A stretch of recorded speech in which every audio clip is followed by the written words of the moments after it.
है भोजपुरी बोलने वाली, भोजपुरी समझने वाली और देखने वाली। अगर ये आपका वेब सीरीज देखना बंद कर दे या फिर आपकी बनाए हुए कंटेंट को देखना बंद कर दे,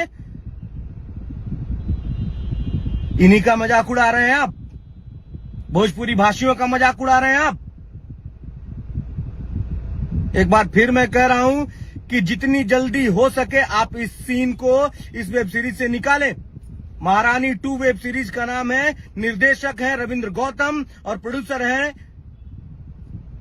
नरेन जी।